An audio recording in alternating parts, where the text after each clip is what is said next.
Peace. You know what I'm saying? So we will be doing some interesting stuff. We got some good stuff that we're gonna be covering, and we got some things that I wanted to talk about that I didn't get to talk about. We got some new topics. It's just gonna be an incredible Hake report, if the Lord is willing, right? And then right after the Hake report is Joel Friday TV podcast with Joel Friday. So I will be there as well. So you get 3 hours of me today. 3 hours of me today. For those that don't want to hear me talk that long, I'm sorry. You got to deal with it. But then after Joel Friday TV, we have the American Anchor Baby coming in. And he's going to be talking about some amazing stuff. So you guys don't want to miss. And an amazing JOP show as well this morning. Great calls. Great calls. It was just a great show. Terry Strain says, "You got this, Joel." Shout out to Terry. Thank you, Terry. Appreciate it. But yeah, amazing JOP show this morning. Yeah, there was this part he was talking about this relationship. You guys know I love to talk about the relationships. You know, the love doctor, Joel Friday. But this guy was calling in and saying that he wanted to save his woman and like influence her and help her, right? But JLP made an incredible point from God within. And he said that he doesn't want to save the woman for God. He wants to save the woman for himself. That's so deep, because I've been there before. And it's we think this holy righteousness of wanting to help others. It's just not real. You want to help others because you want to help yourself, because those others are serving you. They're serving your ego. They're serving your feelings. They're serving your desires. So you want to save them so you can feel good about it. And it's so true. It's a big old setup. But anyway, the Hake report. Amazing stuff. So usually just James talks right here, right? But what's up, chat? Shout out to the chat. We got some good stuff coming to you guys today. Make sure you tell your peoples about the Hake report. And they tune in and all that good stuff, right? But everything looks like it's sounding good. It's looking good. No problems that I know of at this point. Is audio sounding good out there? Audio sounding good? Are we good on the stream here? Just want to make sure everything's A-okay. Okay, perfect. So without further ado, let's get on with the show. 1, 2, 3, 4. Oh, it's the Hake report. The Hake report. La la la. Oh, it's the Hake report. The Hake report. La la la. Hey guys! Oh, it's the Hake report. The Hake report. La la la. Oh, it's the Hake report. The Hake report. La la la. So, this is the Hake report. I am Joel Friday TV, filling in for James Hake on the Hake report.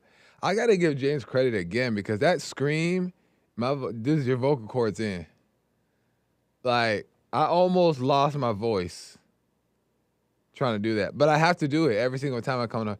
It is not a Hake report show if you do not do the scream. It don't matter if you can do it. It don't matter if you sound good doing it or not. If you don't do it, you're a fraud. So that's what I felt like I had to do it Probably not as good as James, but it had to happen. But anyway, let's get to it. I wanted to clear some things up, okay? Because we had Joe from Phoenix call in, and we had Tony from California call in, and they were talking their mess. And Joe was coming up with these crazy allegations and crazy false stats, not stats, but false accusations about Trump. And even though I didn't know the evidence of these things, I could just kind of tell that Joe's lying. And something just seemed off about what he was saying. And so I couldn't really combat him with the actual evidence of these things, right? Like the receipts of these accusations on Trump and all that stuff. But I was able to just go based off of what I believe to see his character is. You can just pass through, James, just let me do it all the time. So he but I was able to just see that read the character of Trump and able to just speak on that, which is more important to me. Not just to me, it's more important to God. And but it's nice to also have the receipts. So I got some receipts. Shout out to James Hake because he provided the receipts. So let me show you guys real quick. This is for Joe and everybody else there like Joe. And Joe's peoples. And Tony. This is from Fox News. I have them in the folders on, if you could pull them up. Just so people know that I'm not just making it up. Because that's what they're going to say. He just read that off. That's not real. Oh, we going to show you the photos. I have them named 1 through 4. And you could put up 1 right now with my photo on the side if you can. And I'm going to read these. For the folks at home, let me know when you got them. So what this is it has to do with Trump's accusation on, the rape thing and the legal battle that's going on behind the scenes with that whole thing. And I believe that Joe from Phoenix was saying that he was accused. I mean, he was I guess he was saying convicted. Am I wrong about that? He was saying convicted of a rape and that is true. Joe was basically saying that these accusations against Trump are true and that the court ruled it to be true. And it just seemed weird. It is off. For one, any logical person will see that if that was the ruling, Trump would not be able to be in the position that he is now. And for two, it's just wild, crazy accusations. And what I noticed is that people like to go off of things in the past. And they like to bring up stuff in the past and stuff that people already are talking about. So that way everybody will rally up with them. But not anything about what he's actually doing now and who he actually is, but stuff that he's been accused of in the past, like little blemishes. So that way they can just try to bring him down for that. But anyway, this is from Fox News, ABC News. George Stephanopoulos inaccurately said Trump was found liable for rape 10 times. Legal gurus say. Let's go to the second one. This is from Fox News. Washington Examiner chief political correspondent Byron York says the jury specifically found Trump not liable for rape. Joe.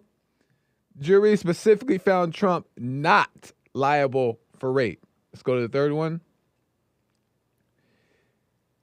Now, it did find him liable for sexual abuse, so this is not exoneration.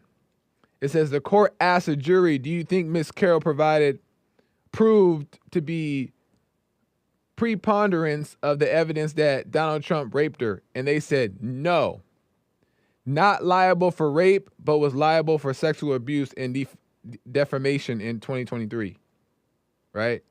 So he was not convicted of rape.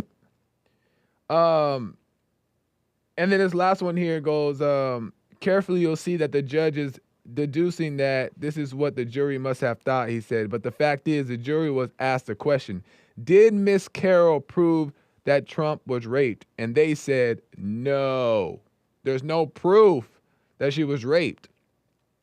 One of the reasons is that this is such a big deal is that in some corners of the Democratic Party, it is very, very important for them to be able to say that Donald Trump is a rapist. He said nothing. He said, noting that Trump's critics often label him as a rapist as if it were a fact. That's so true. That is so true.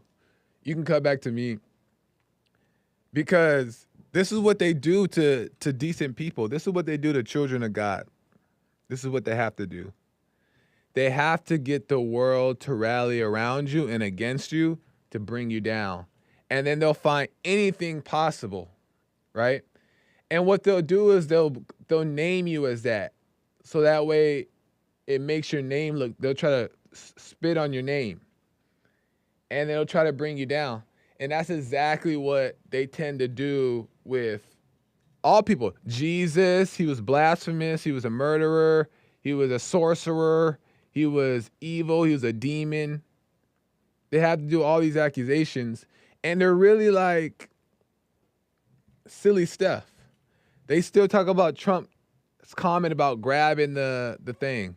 If I were Trump, I would have said, yeah, I said it, and that was how many years ago? And I'm allowed to say what I want to say in the company, in my own privacy with my friends. I said, what's your problem? What's your point? Right? And then all the crazy people, the lost people, the deceived people, the liberals are trying to pretend like that's a big deal.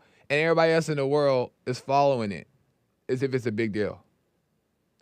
Yeah, that is kind of weird. He did say that. That's the stupidest thing I ever heard anybody ever make a big deal about. That he said that. You know what I'm saying? Like, it's so silly. But they're still using that. And now they're using this rape accusation thing. How come nobody can see that? Why are they starting to just all use this stuff now instead of like when everybody in the black community, everybody in the world loved and adored Donald Trump? They never put these accusations against him then. Why not? When he was this TV mogul and this author and this businessman that everybody loved and all the rappers wanted to talk about and be like, how come there was no rape accusations then? How come there was no grab him by this and that then? Because they hate, they don't want no good to come from anything. Nobody wants to take accountability. Nobody wants to take responsibility for their lives. Nobody wants to do the right thing because the right thing means you got to look in the mirror and face your own self. And that's why they don't want to do it. So they got to bring them down because if they bring Trump down, then they don't have to come up. They can be miserable. And they don't want the truth to get out because they want to be miserable. It's evil. And you don't got to know much about politics to know that. You just got to have your eyes open. You just got to be aware and watch and see what's going on. They're doing the same thing that they did to Trump that they did to Jesus. And then the haters at the same time will be like, well, you can't compare him to Jesus. And that's another thing Satan uses. That's another thing Satan will use right now when you're comparing him to Jesus. And that's another silly talking point. They're treating a decent man just like they treated Jesus because their hearts are wicked and they just want to bring him down. They don't want, people say that they want order and they want peace, but they're lying. Most people don't want order or peace. They want chaos and destruction because it gets them through the day. It gives them like a high, it gives them like a rush, and they like the high and the rush. They don't like silence, they don't like peace. So they lie and say that they want peace. But if we're not watching ourselves, we won't be able to recognize it within. We won't be able to see it, and we won't be able to recognize it. So that's why we can't overreact to the world. We got to focus on ourselves. And that's the only way we can overcome. So, thank you, Joe. And Tony. What you gotta say? Nah. I'm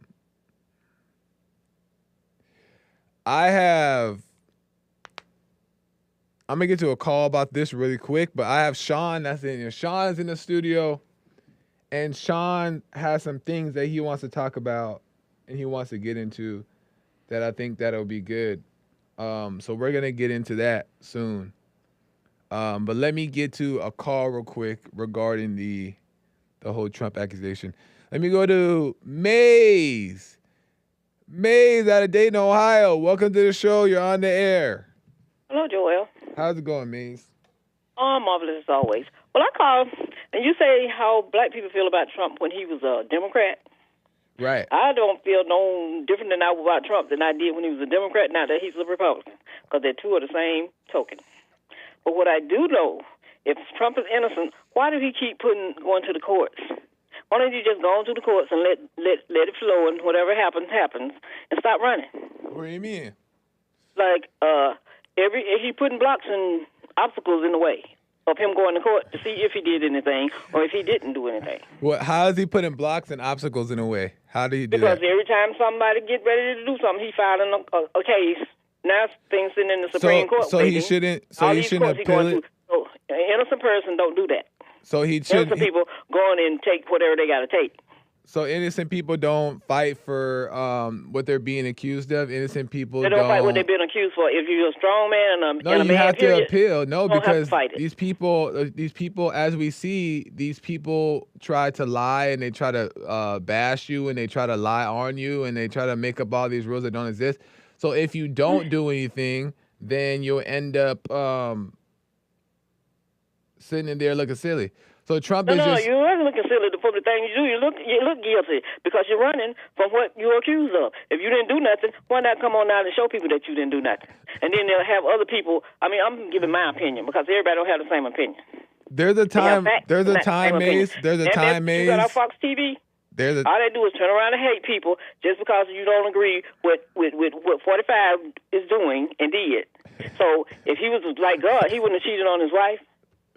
But how do you just made that? Wait, hold on. Right now you just made a claim. You just put a claim out in the world that you don't even know to be true or not. And where'd you even get that from? Oh, you can find some news to tell you that. So Stormy Daniels, for one. Okay, and why was he paying her money? There's no evidence that that's even true. So why are you believing that it's true? That's your problem. You don't want to see him. No, it's not about not seeing the evidence. Because I'm not against it. No, you didn't even let me finish. Can I finish my opinion then? Okay, go ahead. I'm listening. Okay, let me finish and I'll let you finish. Is that there's no evidence that that's true, and I'm not against it whether he did or I'm not saying for example, let's just say if Trump did it. It doesn't matter to me whether he is guilty of that or not, because if he was and you deal with it then that way.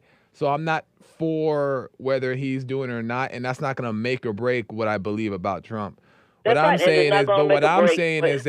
me finish real quick. What I'm saying is that what you're doing is that you don't know that to be true, but you're believing it like it's true and you're speaking on it like it's true. And here's the thing is that's evil. I want you to prove me wrong. That's what I want you to do. Prove me wrong. You can't even prove that it's right. Stormy Daniels, for what reason? You can't even prove that it's right, though. No, you're not proving it is wrong. But I'm not sitting up here and saying... I'm going by your opinion. I'm going by what his lawyer for 10 years that went to prison for him. Maze. I'm not saying that he's innocent. You not one time told me that. You not one time heard me say, "Oh, Trump never did these things." I never said that. You're saying, "Oh, Trump did them." You and Joe and all those things. You're No, making I these asked you, no, accusations that's not as what I if said. they're You said facts, he's just like, and he's just that's like evil. God. He's this and that. I said, no, he cheated on his wife. You don't know that to be true. How could you Bill just? Clinton cheated on his wife. Okay, well, we So- could just say that. We could just say Mays do you is believe that? currently in an Believe- open relationship. We could just Do you say believe Bill cheated Mays on has Hillary? multiple husbands and her husband has multiple wives. We could just make up things. No, Why Joey, would, I asked you a question, not multiple. I asked you, did Bill Clinton cheat on Hillary? what does that have to do with Trump? And the truth came out, and what did people do? Right. Okay. The truth came out. How the truth came That's out right. with Trump? So, Has like the truth I say, came out with the truth Trump? stands by itself. A lie carries. Okay, but has the So truth why came can't he out do with that? Trump? Has the truth came out with Trump? Is there receipts? Did he have to pay Monica any money to be quiet? But that still doesn't prove anything, Mays. That still doesn't prove But anything. I'm saying who you comparing him to. And like what makes me so, I mean, that trips me out is these holier than thou people supposed to be Christian wearing crosses around their neck, and the biggest heathens I ever seen in my life. Okay, Had but nothing to do with Christ, and they use him as a crutch. And y'all should stop using him and his name as a crutch to make you look like you're good. there are people who are. That's how wolves I, and- my there opinion. are people I don't who know are what you was. wolves. I was different. Just like I say, There the are truth people who are set you free. wolves in sheep's clothing. I agree. Mm-hmm. But do you understand that? Will you admit that you assuming that Trump is a cheater and assuming these things when you No, don't I'm not have assuming. evidence? How could you even Well, make the Daniel claim showed that you're me not that assuming? I'm not assuming. You said Because what? he's in trial for being with her. But how could you So, even make the claim prove that you're me not wrong. assuming when you have no proof? What proof I do want you you have? to prove me wrong. Prove me right. Why didn't he write a check to her? And I'm saying, and he can prove the people wrong by going to court and stop trying to fight court. Instead of going after the people that are trying to send him through the court system, he fighting them and act like they did something. Writing a check And still y'all doesn't going even. right along with it. Okay, let me. But if it was you, let would me- you want that same? Let me entertain your point. Please Writing a check still doesn't prove anything. His Writing lawyer a of check 20 still 10 doesn't prove years anything. approved that he Let's- wrote the check for him. And when the Stormy Daniels, his wife was in the hospital having a baby at the time. See, I don't let people use my and when it comes to Trump always been doing different things before he even thought about becoming president. I ain't never looked at him as no person that was greater than God. And I don't know why you looking at all Nobody the words should. you said. Nobody. No, but I don't that's think you another believe that accusation. yourself. I don't look greater than God. Said it. No, I did. What did I say?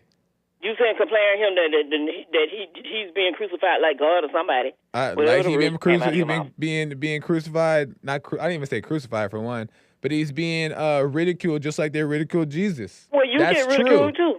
Right, and Somebody exactly. accuse you of something, don't you want to be? But that shown doesn't that make. you didn't I do never it? said that. and That proven makes him innocent? like God, and that's do you another. run to What you do, and a lot of women do this, is that you like to judge, and you like to jump to conclusions because it makes you feel, I don't know, maybe righteous or whatever. No, it don't make me feel righteous. It's just like the truth. but And it's like this. but Every how woman had to you- have somebody on this earth like you. So if you don't respect her, you don't care about her, you think, does she care? So could So you you be had to come wrong? to a woman to get here. Could not you a man. be wrong? Could you be wrong that Trump cheated on his wife? Excuse me? Could you be wrong that No, Trump I cheated couldn't on be his wrong. wife? No, I couldn't be wrong. How do you know this for fact? Evidently, Stormy Daniels. No, but because she paid. And Because he probably paid plenty her. more. Because he paid And her. one of his wives, excuse me? Because he paid her. That showed that gives evidence that. No, he that doesn't cheated? give evidence. He had 3 wives. So in other words, something went wrong to have 3 wives when you should have 1. So that's another. So just because he had 3 wives, Have that you heard what the automatically other 2 had to means. say? Just because he had 3 wives, that automatically means that he cheated on Ivanka. Well, yes, he cheated on her.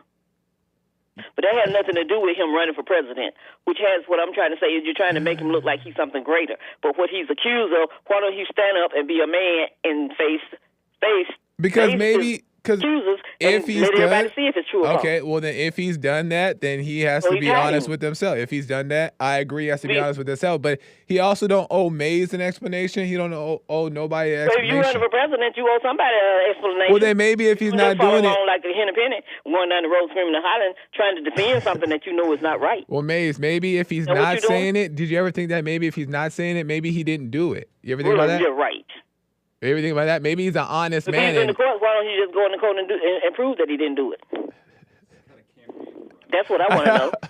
He don't got time to be playing. You know, time to be Not entertaining playing. people like You've been you and years. Joe. You've been three years running around here screaming and hollering, going and trying to make things seem like it didn't happen. No, he's fighting to try to clear his name because they're trying to bash him and drag him through the dirt when he's trying to do the right thing. Did he pay his taxes or did he not pay his taxes?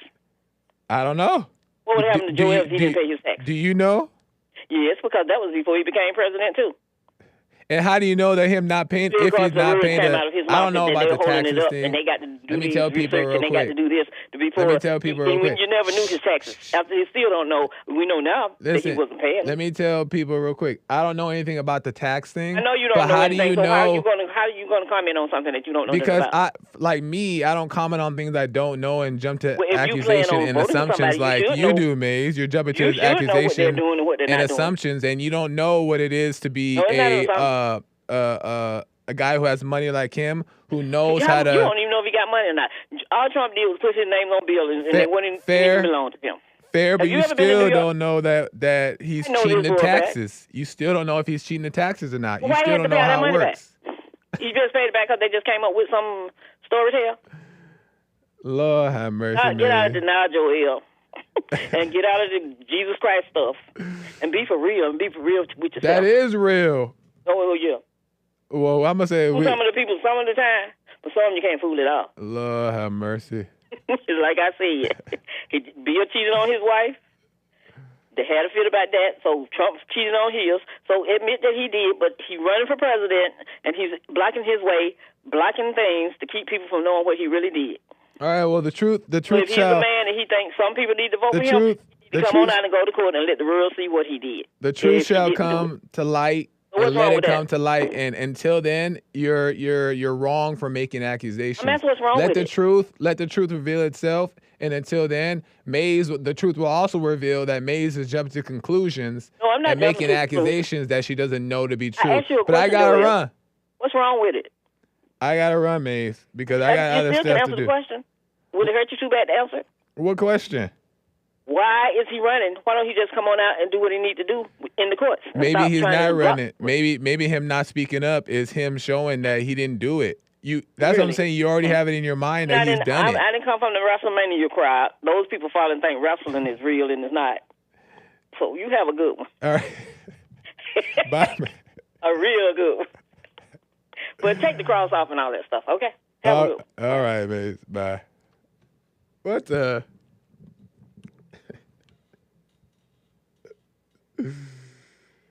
Oh, man. Okay. All the calls want to go in and talk about that. Listen here, call. Hold on 1 second. Maze done got everybody wild up. I know. Maze got everybody going crazy. Give me a second. I'm going to get back to the calls. But I have Sean in here. And I want Sean to be able to say a few things that, a few topics that he's been wanting to get into. Let me see. Oh, he's already on. Right on. Hey, Sean. Hey, man. Morning. Morning. How's it going? That was a trip. That was trippy. My God. I know you wanted to get in there. Yeah. Do you have any comments to say to Maze? I mean, the whole point of these lawsuits is to bleed him dry for the election. It's election interference. It's not. It has nothing to do with the case or the facts or anything like that. Right. And as far as the E. Jean Carroll, just some quick things. This is from Breitbart, so it's not me saying this. This is Breitbart. Some 15 facts about the E. Jean Carroll allegations. According to Breitbart, Bergdorf Goodman, the place where she alleges this happened. Oh yeah. Has no surveillance video of the incident. Number two, there are 0 witnesses of the alleged attack. Nice. Number 3, she first came forward with the allegations while promoting her book. Number 4, she was unable to remember when this alleged attack even occurred. She's jumped years, originally beginning with 1994, then moving to 1995, and even floating to 1996. She cannot remember the season in which the attack occurred. Number 5, according to Breitbart, the Donna Karen blazer dress she claims to have worn during the incident was not available at the time of her claims. She never came forward with these allegations despite being constantly open about sexuality, posting things that were very sexual in nature. I don't know if that really means anything. Right. But 8 or 10 facts later, they say she was financially backed by anti-Trump Democrat mega donors. And lastly, where was the good one? Oh yeah, she had that famous interview with what's that guy's name? I don't know, the guy on CNN. Don Lemon? No, Anderson Cooper. Oh, okay. And she said, according to Breitbart, most people think of rape as sexy. Oh, yeah. You ever see I that? remember that. Crazy, right? Oh, that? Oh, okay. Oh, my God. For one. Also, doesn't necessarily mean anything for the case, but still, if you really look into the details of the case, it's ridiculous. For one, after reading that, and that's based off of Breitbart, right? All of it. All that's from Breitbart. How is there even a case after all those things? You know what I mean? How is there even, like, what is even left for them to even allow this? It should be criminal to even allow them to even make this a thing. Right. They allegedly reversed a whole statute of limitations thing because this happened, 30-something years ago? Insane. Why did she not bring this up before he's running for president? It's just clear that every single one of the cases is meant to bleed him dry, bleed his money dry. It's, And my last thing is that anything that happens 30 years ago, like, it should be gone, deleted, because of the fact that a person, it should be evident right there that a person wants to now do it. Why? What's the reason? Yeah. It took you 30 years to think about it. Right. It took you 30 years to realize that, I don't want, I can't handle this. Yeah. Like, it's agenda driven. Of course. And do you feel like, in your opinion, what do you think about people like Mays who don't know something to be completely true, but they jump on it and treat it as if it's factual? I mean, that's why we have the silent prayer. Slow you down so that the truth can catch up to you. You know, Right. I wonder if she's ever tried it, or if Right. she even knows about it, or if she would consider it. Because I imagine Mays sitting in a room quietly by herself, and I imagine it not going well. It's unfortunate. It's unfortunate because Mays sat up here on the phone and made the assumption that she doesn't know to be true. Fact. Yeah. She doesn't know that Trump cheated. And whether it's true or not, only Trump knows and God in Melania. Or did I call her Ivanka, but it was Melania, right? Melania. My family has a cat named Melania. Really? Anyway, sorry, go ahead. Nobody knows the truth or the evidence, but how does a person out of their mouth confidently act as if it's true? And the only the conclusion I can come up with is that as a judgmental person, they want the person to be guilty, and they don't like to wait for the trial to have its day. They don't like to wait for the truth to come to the light. They want to hate. Yeah. And that's exactly what it sounds like Mays is doing. And that's sad, Mays, because you had like a good attitude when you call in. But to know that you're just straight up making this assumption that you don't know to be true and you're not backing down from it, that's wicked. It feels good, though. It feels good to hate. It feels good. good To pretend that you're right. Exactly. And she's always, jumping over your sentences. Right, You know, right. you Can't let you get it. Yeah, even if, you speaking the truth is too much. She Right, can't, right. Too much. Too much You got to truth. talk over that. We can't allow that. What a mess. Come on, Mays. Do the silent prayer, Mays. Do the silent prayer. Try it once so it can save your life. Anyway, Yeah. I know you If got some you stuff. were on death row and you had an execution scheduled, what would be your last meal? Oh, shoot. Oh, shoot.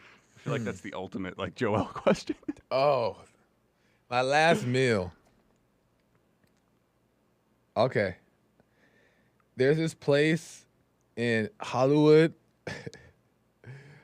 I don't know if I can say the name. Can I promote it on James Show? No, I won't say it. And they make this like chicken sandwich. I think I've heard of this place. Yeah, it's like the best in LA, right? Oh my yeah. gosh. I've never been there, but I heard about it. And it's fairly priced too. And they make this chicken sandwich. I would just have the sandwich, no fries, just a sandwich. That's one thing. And then I will go to this place in Azusa called Grand Burger. Mm-hmm. Oh shoot. Probably.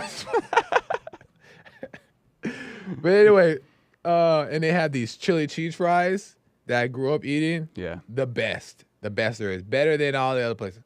I would get that, and then I would have 2 maple bars and 12 donut holes in an orange juice, and I'm in heaven.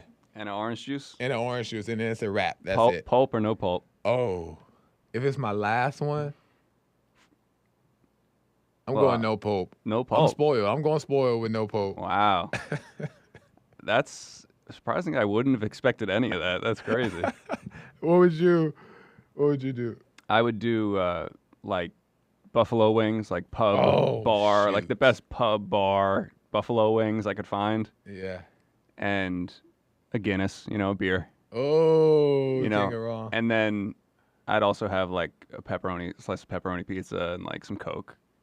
From where? Is there a specific? Well, you don't gotta say where, but like there's a family-owned place in New Jersey. Oh, okay. That's near my house, and they do thin crust, like well done. Ooh. Nice. No pastry and no dessert. No. I'm a big fan of chocolate-covered strawberries. Oh yeah. Delicacy. Delicacy. And my favorite candy are those little, I think they're called cowtails. They're like little caramel with a little white cream on the inside. Cowtail? I never heard of it. You would recognize it. It's a caramel thing? Yeah. Cowtails. Yeah, I do. I like chocolate covered anything really. But chocolate covered pretzels, oh my God. Or they have this chocolate covered acai type of little almond-sized things. Yeah. Amazing. Oh, you've seen those, right? Okay, I've seen those. Yeah, nice. The guilty pleasures. Get into the deeper stuff. Nice. Yeah. So last week's biblical question, or not last week's. I think it was the week before. Do you know God? Who is God?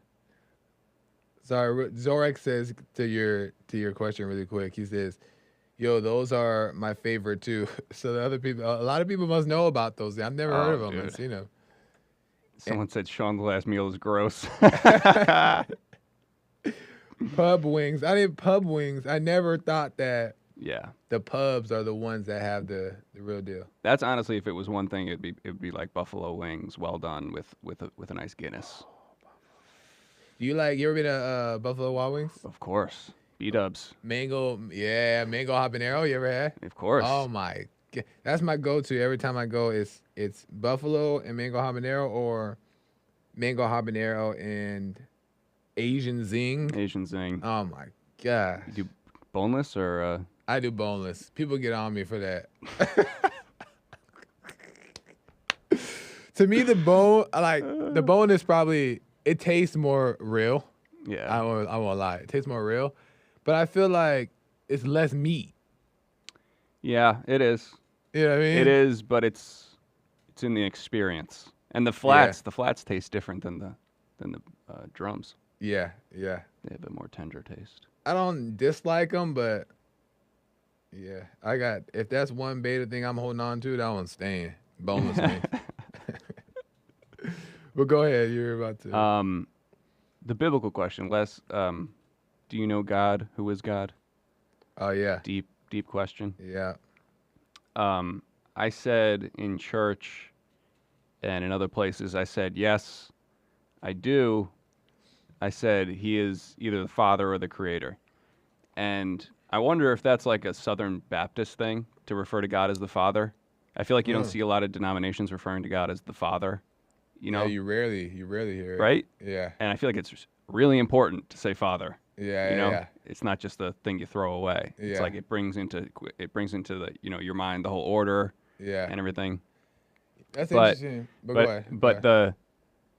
I said that I do because things have been revealed to me from within over the years, and I know that they didn't come from me. They didn't come from outside of me, and they didn't come from me. They didn't come from the ego, because a lot of these things that have been revealed to me were in times where things really weren't going my way. Yeah. Most of the really deep truths that I've been able to see clearly have been at times where things really weren't going my way. Like everything was falling apart. Right. So how could it have come from exactly. me in those moments? You weren't like trying to seek for it or try to make it up. Yeah, all I wanted to do was complain that it wasn't going my way and say, why is this happening to me? But then something else occurs that's like higher. Yeah. Something else occurs to me like, oh, this is what's really going on here, despite how you feel about it. Right. Despite the fact that things haven't been going your way. Right. So, yeah, I would just say, and I think I would still stick by that. Yeah. Which is that I know him because things have been revealed to me, and I know that they didn't come from me. Yeah. And you recognize it for what it is. I think it's interesting too is that like the Baptist thing, the Father. Yeah. As a matter of fact, I grew up in a very like white Christian church, and their thing is they overemphasize Jesus.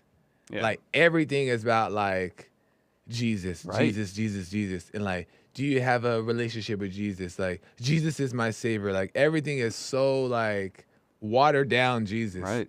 So everybody has their own different things, but it doesn't matter. I realize that it doesn't matter unless you really know what it means. You know what I mean? Because it feels good. It feels good to say it, but I grew up in the white church, not knowing who Jesus really was. Yeah. I heard it so much, but I never like understood his thing. And I realized growing up that it's interesting how they could say it 1,000 times, 1,000,000 times, but when I was an adult, I had no idea what that even meant. So it's just, even a lot of times it makes it worse the more times you say it. Exactly. But the lady in church yesterday that came for the first time was like, I wish we were talking more about Jesus. I want to hear more about Jesus and Jesus' love for us. Yeah. She actually said that. And that's taught though. That's taught is like, even to have those sayings like Jesus died for our sins. Like, what does that mean? Like people don't really know what it means. Yeah. And it's better. I think I don't know. You could say it's better not to know what it means. Right. Or not to even think about it. Right. And not to pretend like you know. Yeah. But it's the whole Father thing. And I like the idea of knowing that the Father is the Father within, like you're saying, opposed to anything else, because it's just like an acknowledgement of the Father within, opposed to saying all these other things. But yeah, it makes me think about athletes who believe in God. I think about like Mariano Rivera. Is that his name? Mariano Rivera, the closer for the Yankees? I'm not sure. The pitcher, the closer for the he was like, best closer for the Yankees of all time. He would come in with 1 or 2 innings left and just, throw absolute fire and just, win the game, which is a high pressure in World Series, like high pressure situations. Well known to be, religious. He wore the cross. He prayed before he, went on thing. And I think I've said this on the show before, but like the word genius used to mean something different. People would say that you have genius. They wouldn't say that you are a genius. So they thought that genius was something that like lived in the walls and would like visit you if you were spiritually ready for it to visit you. So it completely took away the whole ego of it. Like I'm a genius. It's like you have genius at that moment, Yeah. So athletes, I mean, some of the best in every sport believe they're in a higher power, so that when they're on the mound or they're on the golf course, they know it's not them doing it. Yeah. That is this guy, Scotty Scheffler in golf. He's number 1 in the world right now. He's unbelievably good. Like he's unbelievably good. He talks about Jesus and God all the time. Yeah. But he also talks about how it doesn't matter if he wins or loses. He's going to be the same person when he goes home. You know. That's a good point. And in those high stakes moments. Yeah. You know, like Game 7, whatever, Yeah. last shot, Ray Allen, Yeah, Miami yeah, Heat. yeah. Like, you have to know, like, you have to not be there. You know, You have to not be there, you know? What's so crazy about what you're saying is that I grew up playing sports, and I used to enjoy baseball a lot. But when I was little, it was never what I wanted to do. It was just fun for me. So I was always really good at it, and the coaches were like, would tell my mom, like, put him in it, like, let him take it serious. But I always tell my mom, no, I don't want to take it serious. It's just fun. But because I didn't care about it, Yeah. is why I was so good. Yeah. Because there was no pressure. It was just fun for me. So I think that the secret of it is to not have an attachment to it. Right. You know what I mean? And when you have no attachment to it, you can see clearly on how to, and that's the best way to be conscious about it. Is sports or no sports. It's right, the best way to, best way to go about it, you know? And it's hard to, especially when you like, see, that whole idea of passion was a setup too, because it makes you want to get all caught up and make it important and all the things. But when I used to, even when I was doing the dance stuff, I would take it so serious because I wanted it so bad, and it never worked. It never worked. I was always blocked. But when you don't care and you let it go, it seems like what you're talking about with some of these people is even acknowledging that the genius is not of you. Like, well, that's still a separation. Right.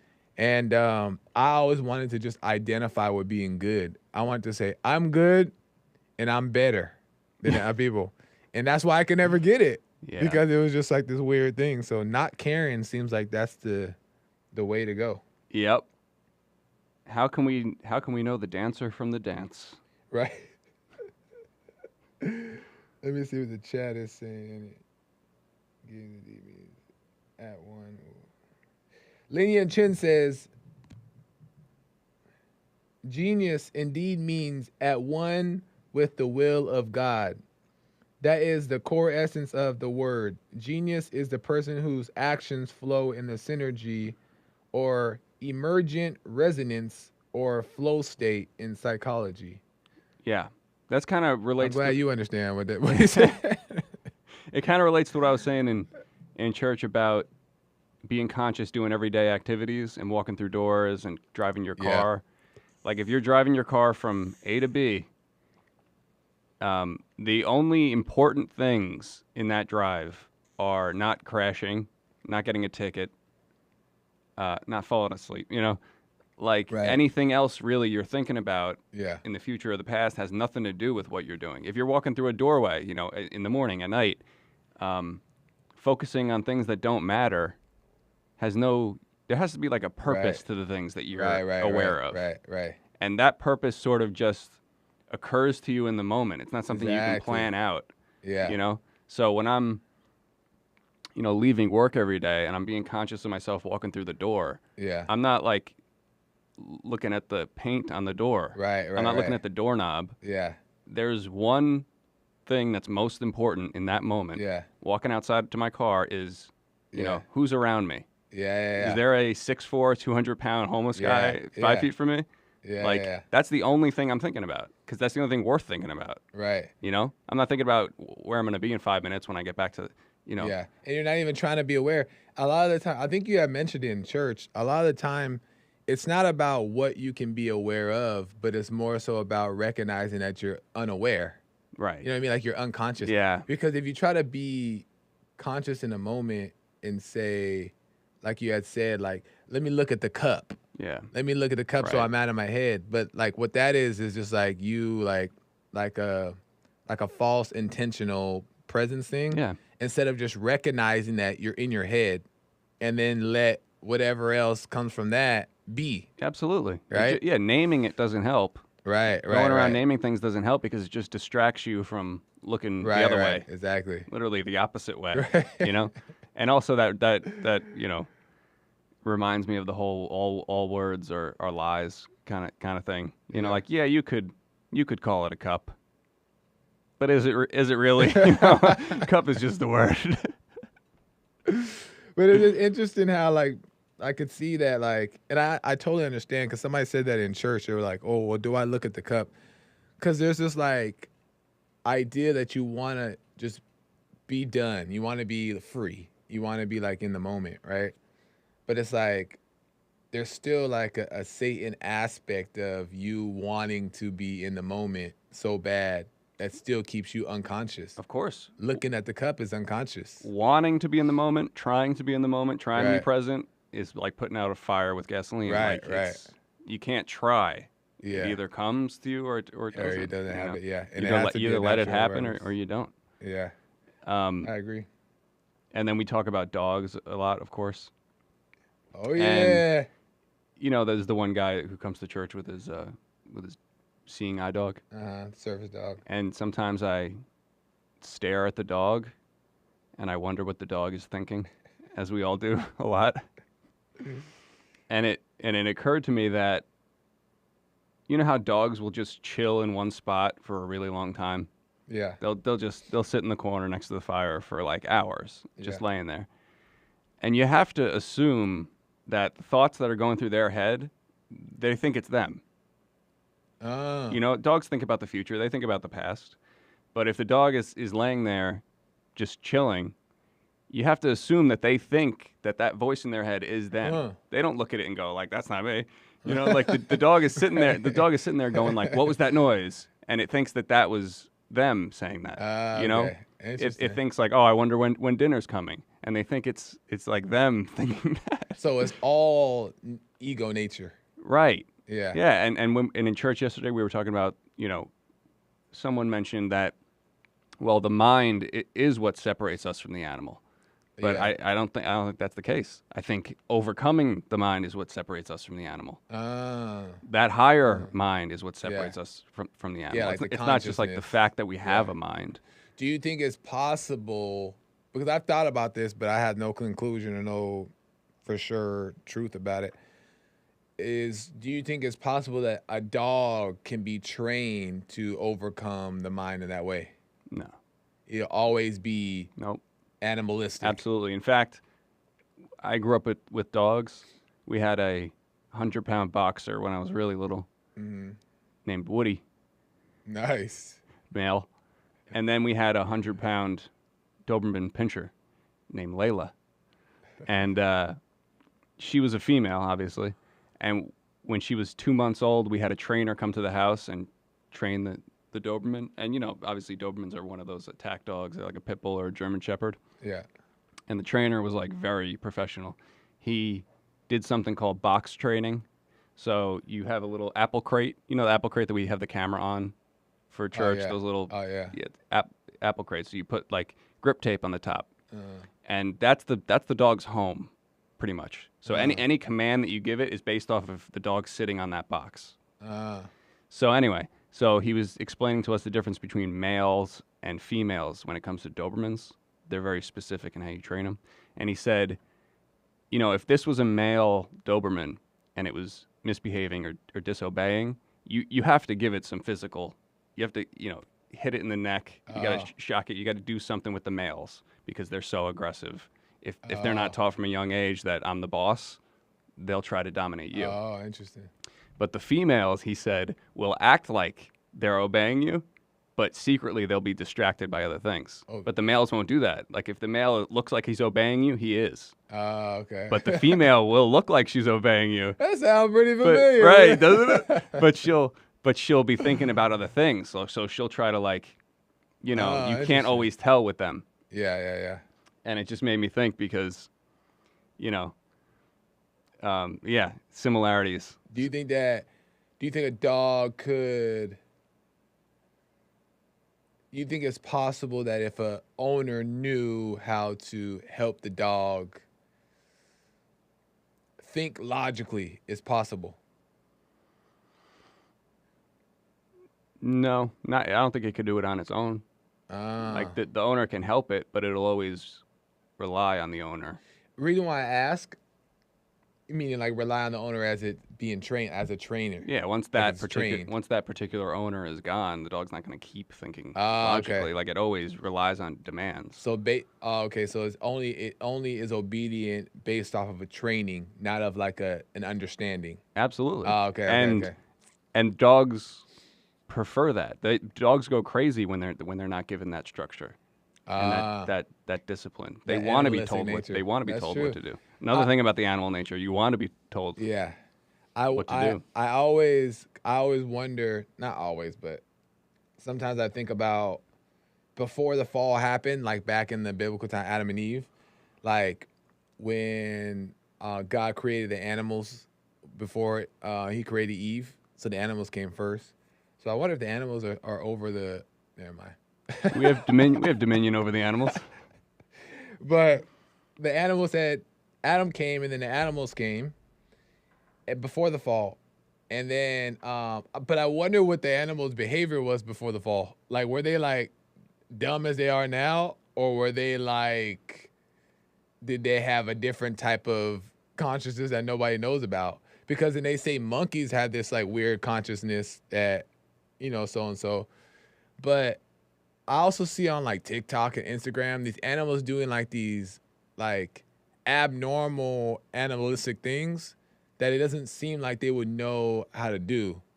So I'm not entertaining the fact that an animal can have a certain level of consciousness, but I just wonder like, what was it like before the fall? Because when the fall happened, everybody was cursed into our animal nature, right? Right. But were the animals cursed into the animal nature, or was at some point they had like a little bit of something that we just don't know about? Because I can't describe, maybe somebody can help me, but I can't describe some of these videos I see on TikTok of these dogs doing these like things that are just too smart for people to do, or they're just trained really well. I can't tell. I would assume the latter. They're just trained very. Yeah, and I think the animals before the fall are just like the animals now. We're the only ones that are made in the image of God. The animals aren't made in the image of God. That's true.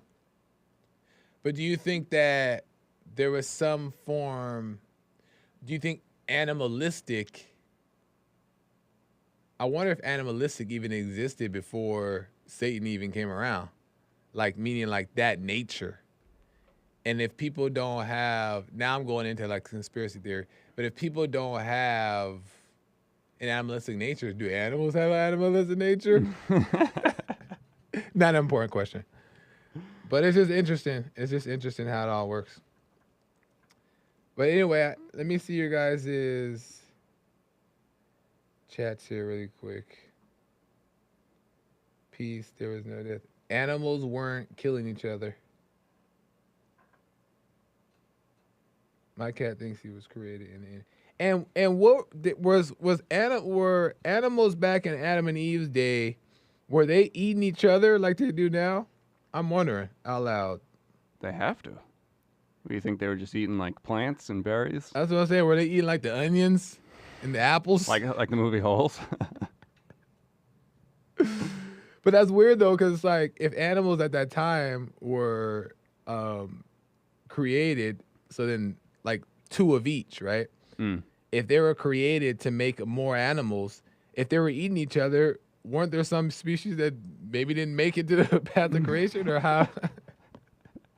I don't know. Dinosaurs aren't real. I mean, anyway. Bill wants to get in on it. Bill. Oh, let's go. Dinosaurs, real or fake? Real. Oh, dinosaurs are real. You heard it here. I'm with Bill. I think an alligator is the only dinosaur that hasn't been extinct. I believe it was Mike Snow who said, "I change shapes just to hide in this place, but I'm still an animal." It's a great song. But maybe not. Were the animals trying to eat?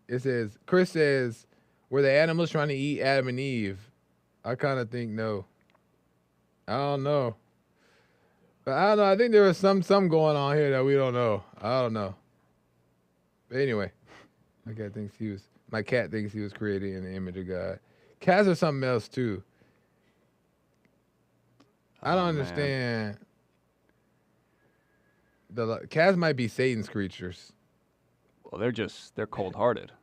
They're cold-hearted. They don't care They about. don't care. They're absolute killers. Like, they're absolute predators. All they want to do is like kill things. I saw one cat on Instagram. It was like a little puppy. He like woke the puppy up from the back. He like tapped his butt, and the puppy like got up trying to figure out, and he just smacked him on the head. I was like, that's evil. What a mess. I don't know if you have more, but let's get to a couple calls. All right. And then I also have a story here soon that I want to possibly get your take on if you don't have. As a matter of fact, what we're going to do, because it's 10 on the dot, we're going to take a break like James does. Hassan, if you have a song to play. I don't know what's a good one. Just play anything. We're going to take a quick break, guys, like James does.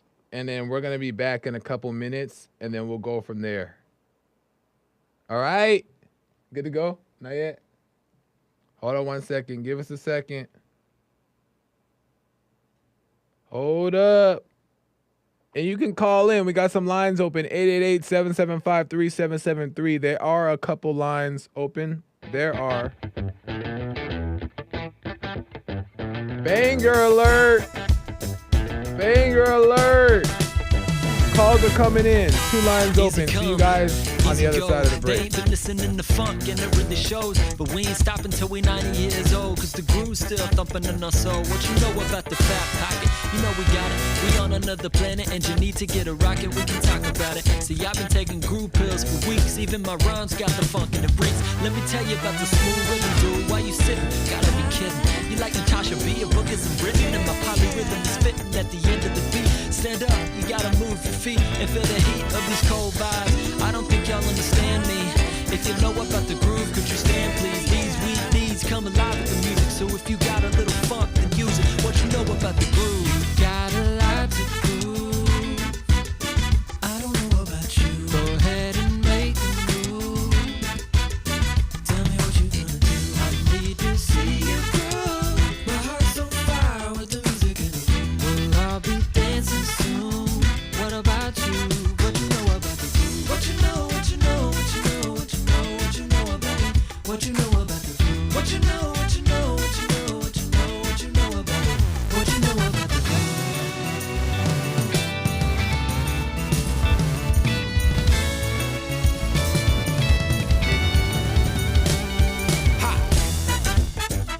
We getting jiggy.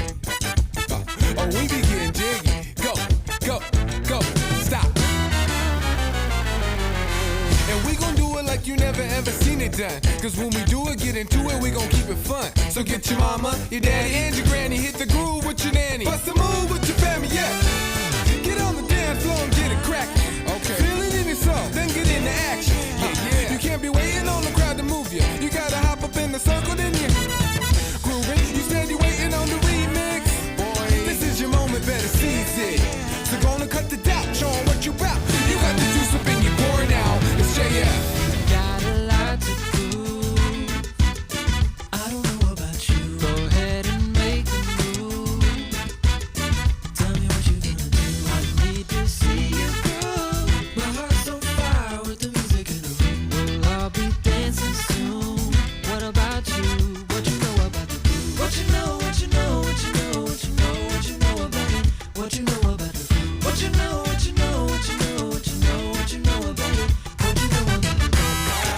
I pledge allegiance Okay, here we go. to the United Groove of America. Now that's some dope stuff. I hear you, Phil. But some of y'all, I don't think some of y'all really know about that groove, you know what I mean? They really don't, man. But check it. We gon' tell you about it. Listen.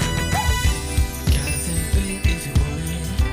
Gotta put some stank on it. Groove don't quit, yeah, I'm talking to you. That's not enough, so what you know about it? Gotta think big if you want it. Gotta put some stank on it. Groove don't quit, yeah, I'm talking to you.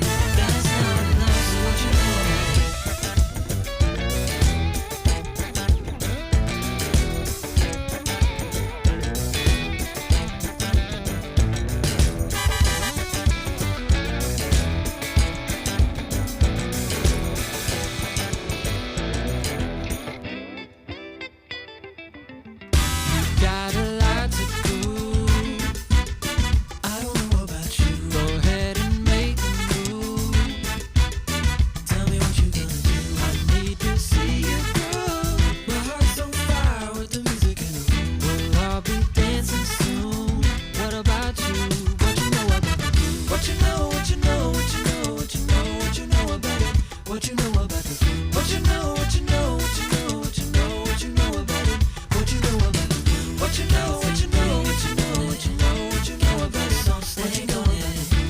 going on, y'all? We are back. Perfect timing with this banger. That song is called The Groove by Isaac Palmer featuring Joel Friday. And you can find that song on Isaac Palmer's YouTube channel or by going to iTunes, Spotify. Dude, we're famous. We are famous musicians. Hassan thought he made music. But check that out on Isaac Palmer's YouTube channel or by going to iTunes or Apple Music and type in The Groove by Isaac Palmer featuring Joel Friday, and you can download or stream that song if you're interested. Amazing. So I want to get to some of your guys' calls. And then I may have a story that I want to get out. So let's see how the flow goes. Let's go to Jeff. Jeff out of Louisiana. Jeff, welcome to the show. You're on the air.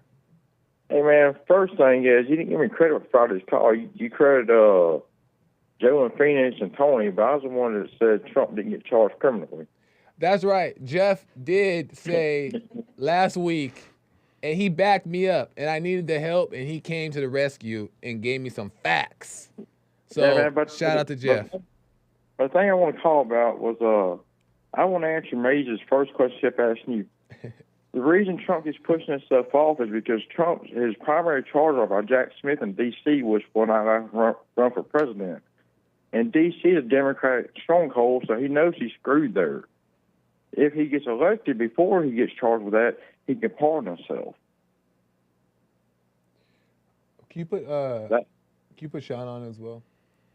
You're also here with Sean, Jeff. I forgot to mention you're on with Joel and Sean.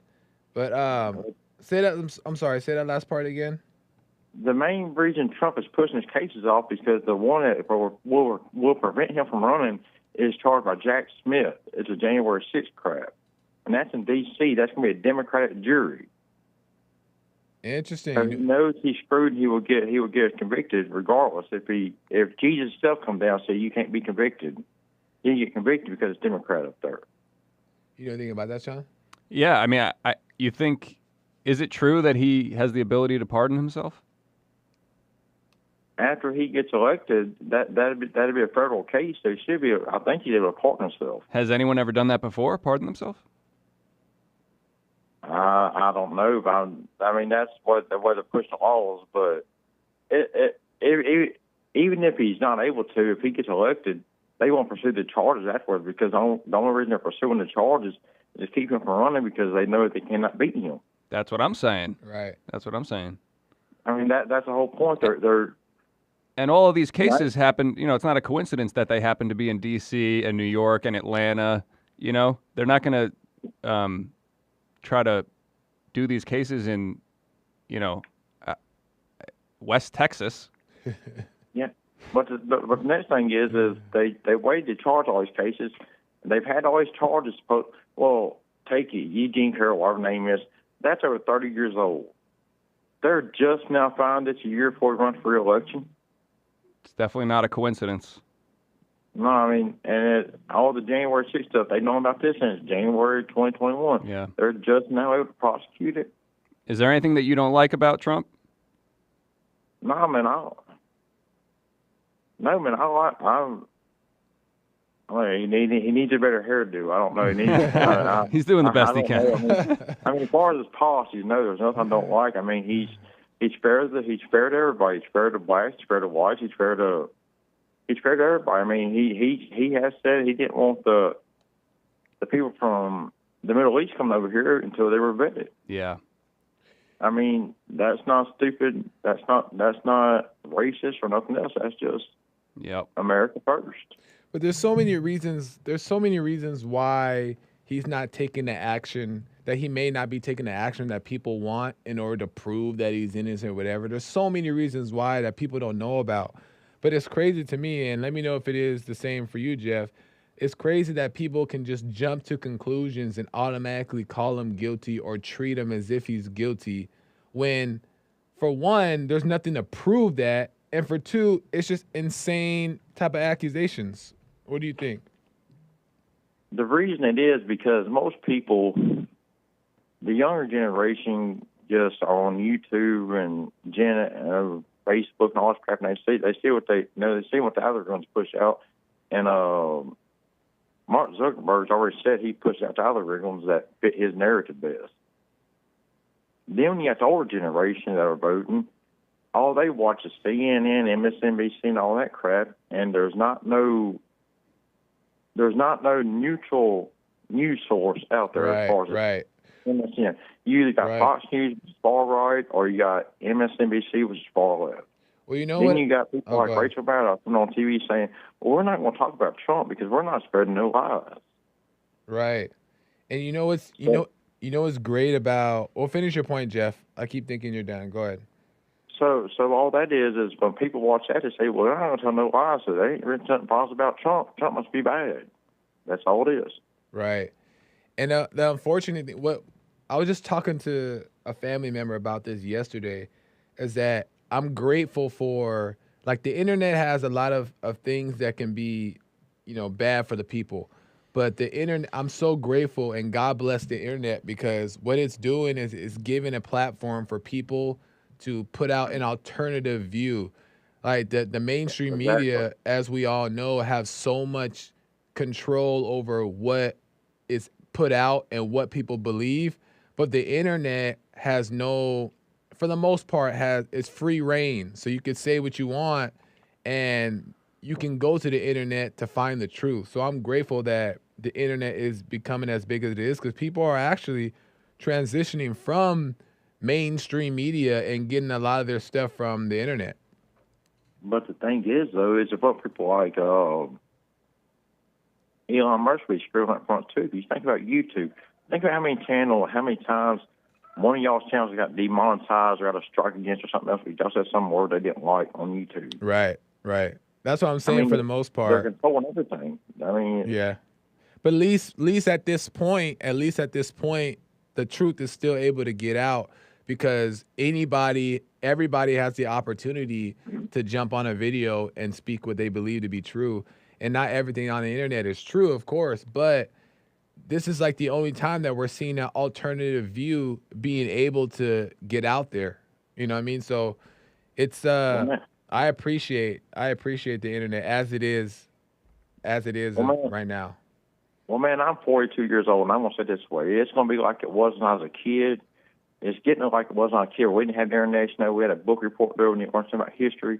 We didn't go to the library. We didn't get what they call an encyclopedia, and we had to read it ourselves.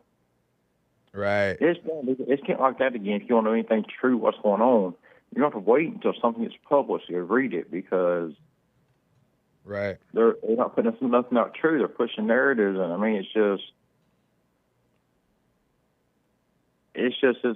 sad when we got a world living in.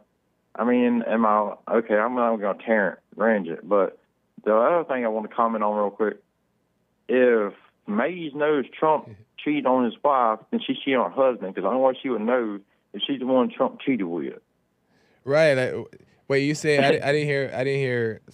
Repeat it, please. The only way Mays would know if Trump cheated on his wife if she's cheated on her husband, because the only way she'll know is if she was the one he cheated with. Well, I wouldn't go to the far to make the accusations like that, but I'm not making an accusation. What I'm saying is, you don't know when somebody cheated unless you were the one that did it with. It's still kind of an accusation, but I get your point on what you're saying. It just for the channel's sake. I get what you're saying, but that's an evil thing that she's doing, and maybe she don't realize, maybe she does realize, whatever, that she's even making the assumption in that way, because how do you know? And for two, it's none of your business. And for three, when you say those things, you're basically being open and admitting to deceiving the people.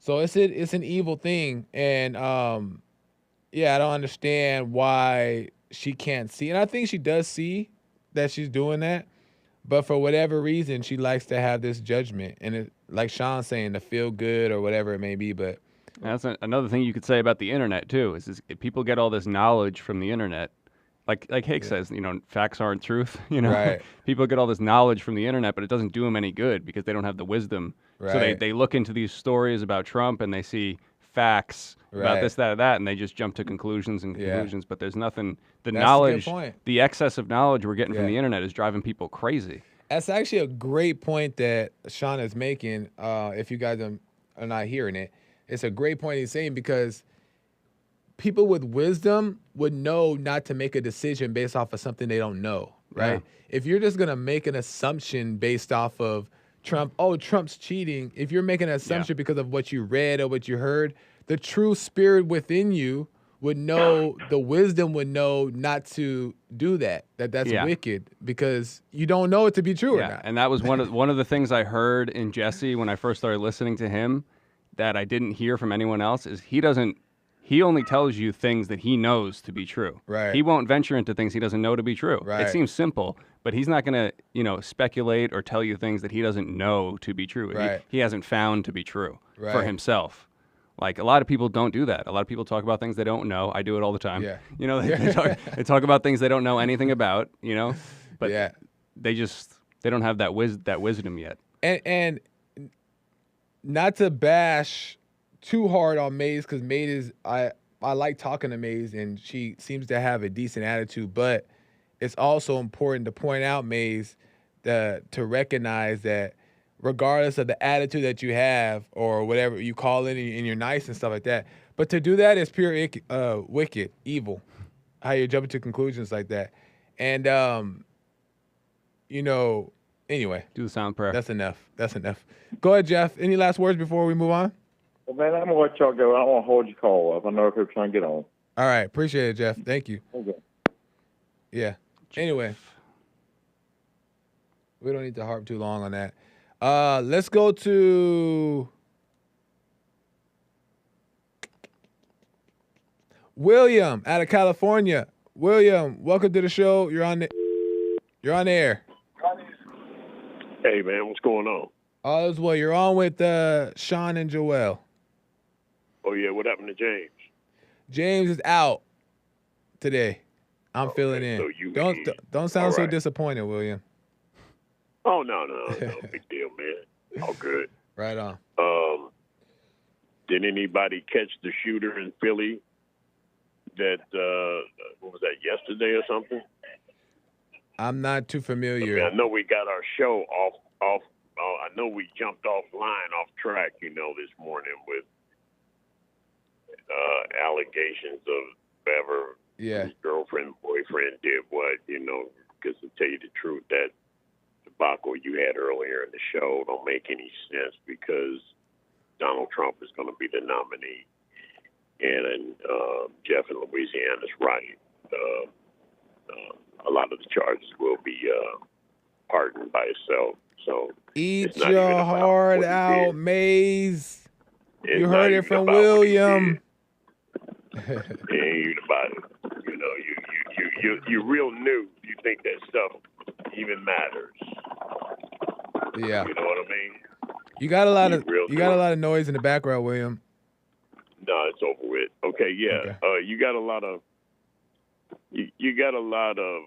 immature thought. I mean, just for somebody to be wrong is one thing, and then somebody to sit up and hope you're wrong is just evil. Yeah.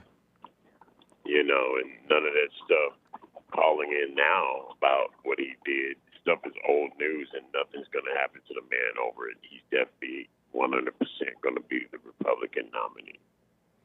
Interesting. Well, we shall see. It's definitely coming up a lot quicker than what I was expecting. So we just gotta I mean, get out and you vote. ever heard somebody say, "Damn what you feel." Right. Don't matter. 100%. Yeah. I appreciate it, William. Any last words before we move on?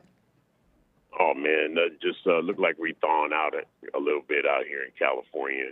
Yeah. It's warming up just a tad much. It's still colder at night though. Yeah.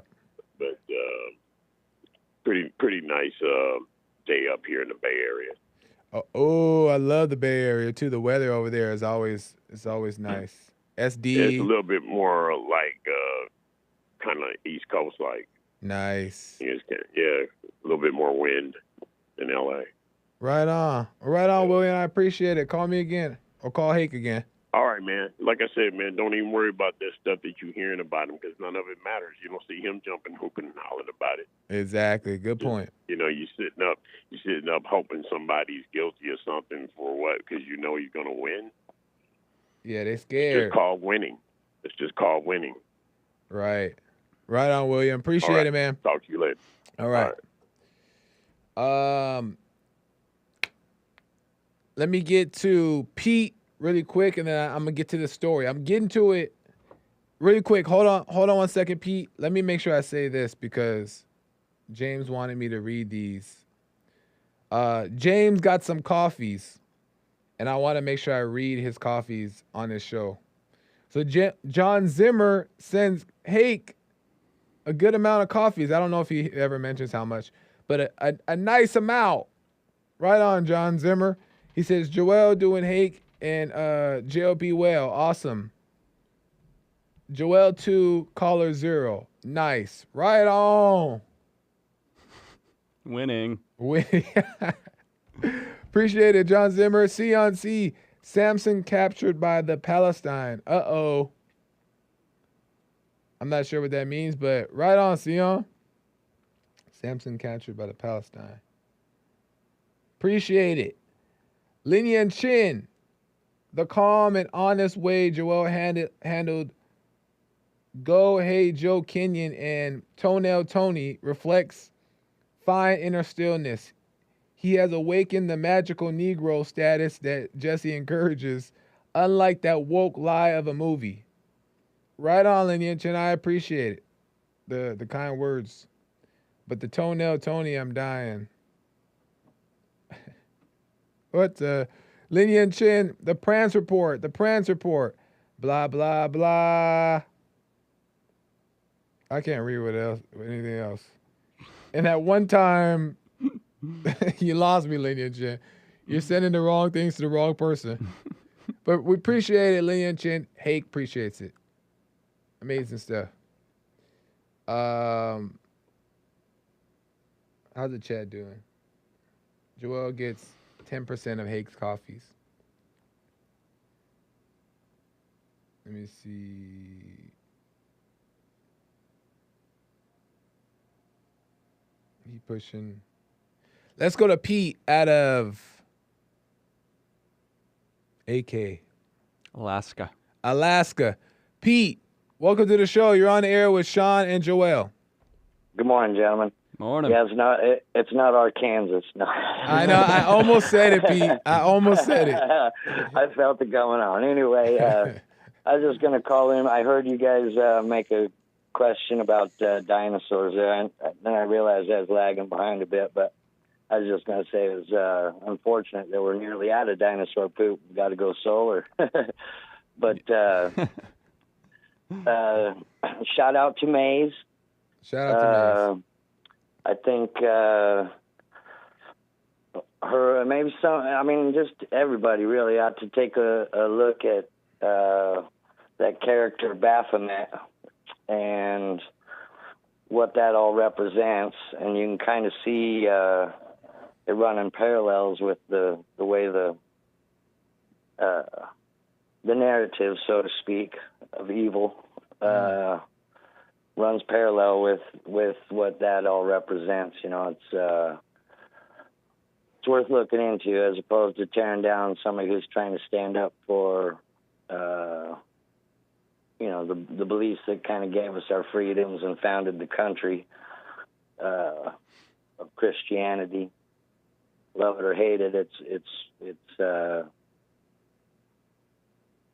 that's where our rights kind of originate from. And if you ain't willing to stand up for that, you're not willing to really stand up for your rights. But those kind of get abandoned right and left as it is. But I did have a quick scenario for you guys I wanted to run by. I was going to run it by Jesse, but I don't think I'll be able to catch his show tomorrow. So all right. I've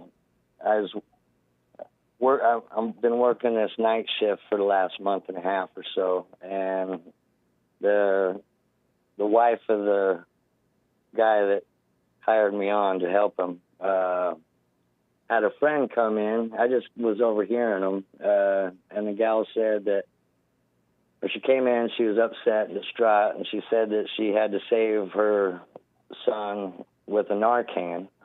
He was overdosing. She had to save him for a Narcan. It was the second time she's done it. I hear Jesse say quite often that, sometimes you got to love him enough to let him go. And I was wondering what you guys thought about. I mean, I know neither of you are fathers, but I mean, what do you think the course? I mean, if it was your own child, imagine. Yeah. And it's the second time, maybe more, who knows? But second time she's had to do it. I think it's kind of enabling rather than, not. Kind of sucks to say that, but to just, I mean, if he's that deep into his hell and you can't save nobody, I mean, you guys think that's the right approach, is to just let him go to his ways? Or how old is he, the kid who overdosed? In his late 20s. And he lives with the mom? I don't know I don't know details that deep. I just overheard her being distraught and speaking of it. And I thought to myself, I mean, I have a son, and I love him dearly, but if he was that lost in those habits, I don't know that there's anything I could do for him. For the sake of time, though, Pete, what question are you asking? Just what do you? Do you think that's the appropriate approach to continue bailing him out of his hell? Well, I'd have to know a lot more about that particular situation. Like, is he living with the mom? But as far as your involvement in it, if you... I have no involvement in it. No, I mean, like, emotional involvement in it. You overheard it, and it affected you enough to think about it and call in.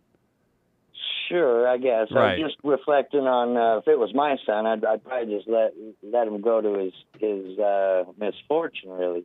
Right. As opposed to bailing him out, because it's just an enabling behavior. I just wanted to see what you guys thought about. And like I said, I need to know more about that specific situation. But if the kid is 29 years old, let's just say, for the sake of argument, that he is living at the house with the mom, then yeah, letting him go live on his own, make or break it is. Yeah. Yeah. I just didn't want to be too harsh. What did he overdose on? I don't know. I would suspect fentanyl. I mean, that's what everyone's dropping dead to these days. But wow, there's a bunch of Narcan warriors out there packing that stuff and saving lives, I guess. But I agree. Joel, do you play instruments at all? No, but I do have an interest to learn the drums. I've always wanted to learn the drums since I was little. Well, that was a poppin' tune at the break, man. Nice. You liked it? Yeah, I did, yeah. Right on. All right, guys. Well, thanks for your time. Be blessed. I appreciate it, Pete. Thank you. And everybody ought to look into what that Baphomet represents, and it ain't pretty. All right. So, Will do. Have a great one. All right, you too. If what Pete is saying about the story, like Sean said, it's hard to tell when you don't know the full details, but if this kid is caught up in these things and he's repeating it, oftentimes the people, and I've seen this in my own family members or people I know, oftentimes when you enable them, like Pete and Sean is saying, they tend to go deeper into it because they're not facing the reality of what will happen if you don't get your life together, if they always have somebody there protecting them and comforting them and throwing a blanket over them when times get hard. When they're out there in the street or wherever they are trying to figure out for themselves, they have no choice either to die or get it together. But sometimes some people need that choice. So, but it sounds like Pete knew that's what he should do. But anyway, with a little bit of time we have here left. Not that little, but do you have anything else that you wanted to bring up? Real quick about Jeff's call, and about just the way you and Hake sometimes talk about Trump, and like not focusing as much on the policies and more of the spirit of his message, and not focusing on his personal life, but just like again the spirit of his message. If you something I say a lot is, if you take like the 5 biggest issues that actually matter to Americans, that actually matter to this country, like foreign policy, energy, the border, crime. Right. He is on one side of those issues, and everybody else is on the other side. Good point. He takes a simple, strong stand on every single one of those issues. Foreign policy, America first, border, shut it down, energy, we have enough liquid gold under our feet, let's drill here. Crime, he's not soft on crime, obviously, tough on crime. Like he takes a very simple, strong stance on all of those things. So policies aside, and personal life aside, there's only one person out there taking these, saying these things, saying these things. Let me ask, do you think that those things that he's actually doing are the most important ones that society need to function properly? They're the 4 or 5 most important for America, like the priorities. Right. You know, right. Not trans. The things that people. Not bathrooms. It's not who's using the bathrooms. Right. It's not what genders are using the bathrooms. It's not. Right. It's not any of the things that they're talking about. But it's the things that what you're saying. The things that are keeping the country, people safe, people trusting that they're gonna be fine. Yeah. Like all the proper things that people would appreciate if it got out of hand. See, that's the thing is that people aren't realizing is that if it gets out of hand, they're gonna wish they had. It's like the people who wanted to fund the police, right? Let something happen where they need the police, but can't call them, right? So it's like that's the whole thing is that that's what people seem to miss. They just haven't. Yeah, and he seems to understand the job.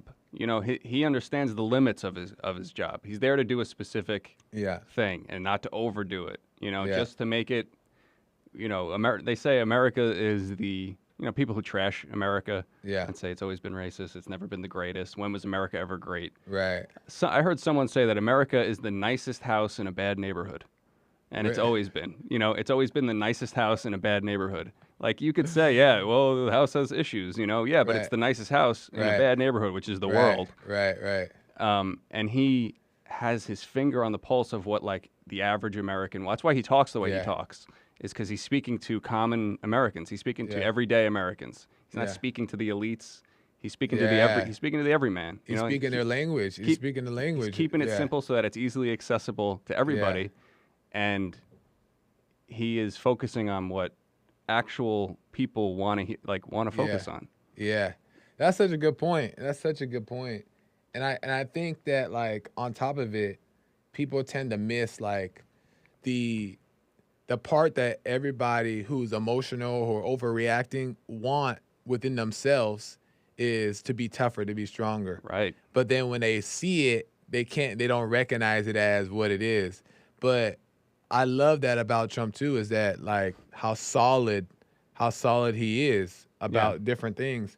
And you can't get things done if you're not that way. You can't get any of that done because people don't respect you. Yeah. And people have to have a reverence to you. And people also kind of have to not like you in order for you to even get the job done, because how are you going to get anything done if nobody, believes you, takes you serious? So great points about that.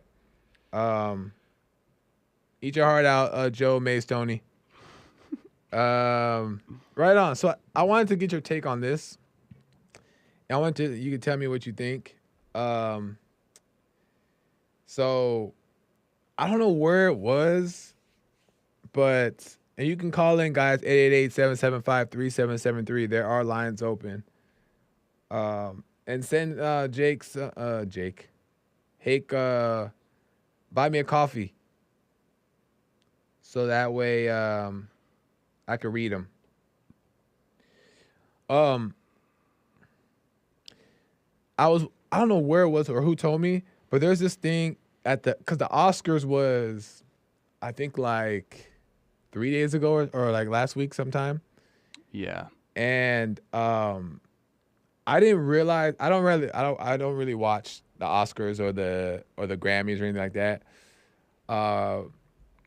And I haven't watched it for a long time, but even before they were always kind of bad, like something's always off. But now it's insane, like what's going on and the rules that they follow. There's this new thing called diversity and inclusion in Hollywood. I don't know if you heard about this thing.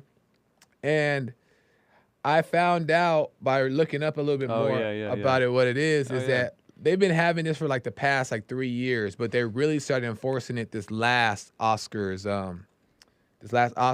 And I want to explain to you guys what exactly this diversity and inclusion in Hollywood means for actors and producers and whatever, even in the employees, even interns, what this means for Hollywood. So I'm going to read a few things. Bear with me.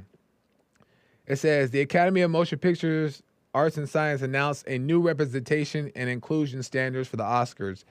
Eligibility in the Best Picture category.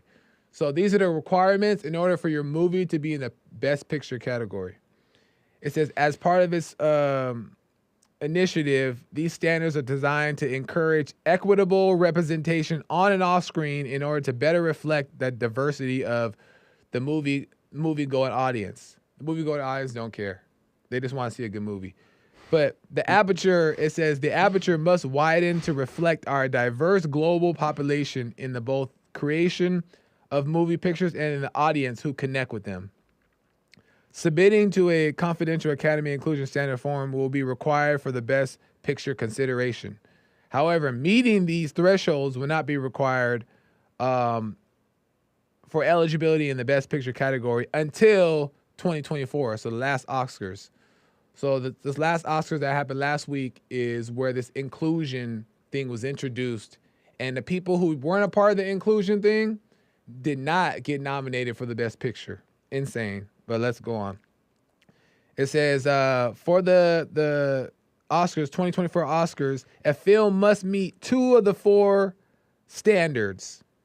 A lead or significant supporting actor must be Asian, Hispanic / Latinx, Black African American, Indigenous, Middle Eastern, Native Hawaiian or Pacific Islander, or other underrepresented race or ethnicity. So if you did not have one of those in the lead role, not based on if they were good or not, but just based off if they were not of color, then they weren't nominated in the Best Picture. So that was one thing. If the cast, right? So this is if the minor roles. This is just the people who have 1 line, 2 line, 3 lines, whatever, right? If at least 30 of the actors in the movie, in the more minor roles, are not at least women, racial or ethnic groups, LGBTQ+, or people with cognitive and physical disabilities, like people who are deaf or hard of hearing or, Down syndrome, blah, blah, blah. If 30% of those aren't involved, you're not getting nominated for the movie. 30% of people have to be that. Number 3, if the main storyline or subject matter is not centered around women, racial or ethnic groups, LGBTQ+ stories, people with cognitive physical disabilities, and blah, blah, blah. If the storyline didn't have anything, including those people, not getting nominated for Best Picture at the awards. And the last thing, the last 2, is if the creative leadership, casting directors, costume designers, directors, editors, hairstylists, makeup artists, producers, all that stuff, all the behind the scenes people, behind the camera people, if they are not women or racial or ethnic group, LGBTQ+, or people with disabilities, then that movie cannot be considered for Best Picture. And to last but not least, you can't even be an intern. If you're an intern and you're not a woman or blah, blah, blah, blah, blah, then that picture won't even be represented.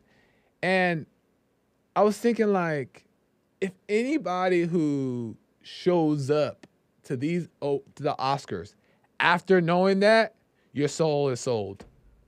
It makes no sense. If you still show up, and this is my opinion, of course, if you still show up after they basically spit in your face and say, I don't care about your talent, your hard work, how much work you put in to be a great actor, A, B, and C, they're blatantly telling you it doesn't matter. We just want LGBTQ and women or whatever in there. And you still show up, you're in Hollywood for the wrong reason. And you sold your soul. It makes no sense to me. And then I started thinking about who's possibly behind this, right? And it's evident and it's clear. Well, I guess I can't say it's evident and it's clear. But as we know, the liberals who push these things, the Black Lives Matter people who push these things, the gays who push these things, and all they want to do is push this agenda because they want it to be equal and right and fair. And I was thinking about my last couple points, and I want to see what you guys think about it. My last couple points is that there's a point in time for the people who watch movies. Like I watch a lot of movies. And the past 10 years, movies have completely shifted. Like there was a time period where I couldn't even stand going to the movie theaters, period. Because they were just all bad movies. The horror movies sucked. Everything was bad. And then I realized that all the movies started to be mixed race. It was supposed to be like white and black couples or marriages together.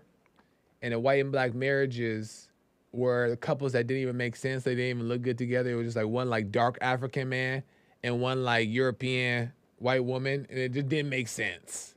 But they just put them together because in the name of diversity. And then I realized we gave blacks, we gave those people, the liberals and the gays, the movies that they wanted. We gave it to them. And they still weren't good. They weren't good. They just weren't good. Blacks have a bunch of movie categories and movies that they made, and they were not good. They didn't even place.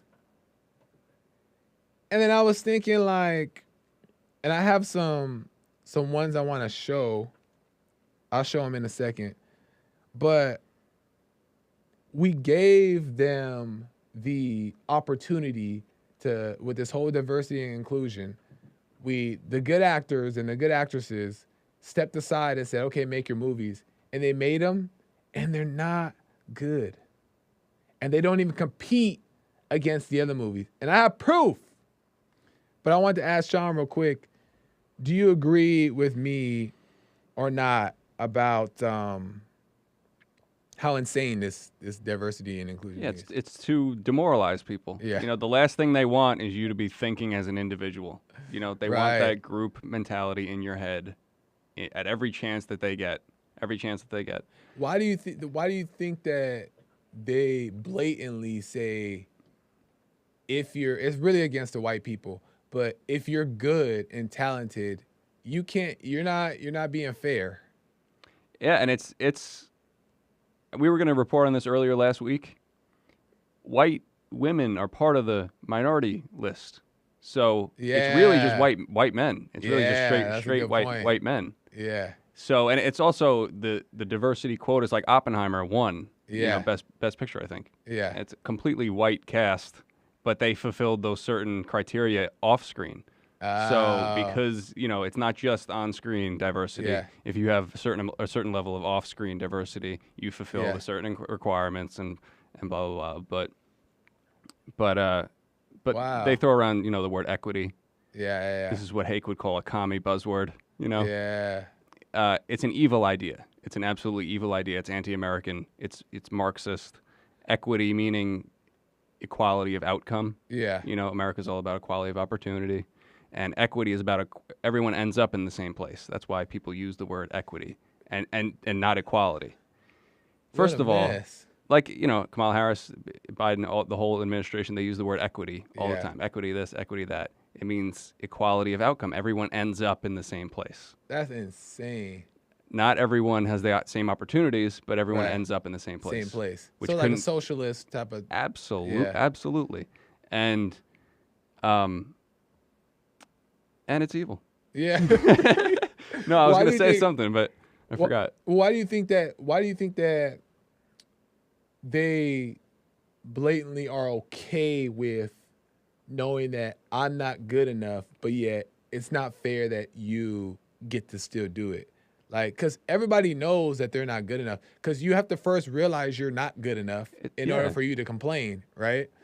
So, like, what do you think in their mindset, like in the deception? If you can think of, why do you think that they don't just see it as that and they make up these other things? It's a mama spirit. It's the same spirit that leads us to help out homeless people or to not tell someone they can make it on their own. Yeah. And to say you need help, you need this, you need that. That's so crazy to me.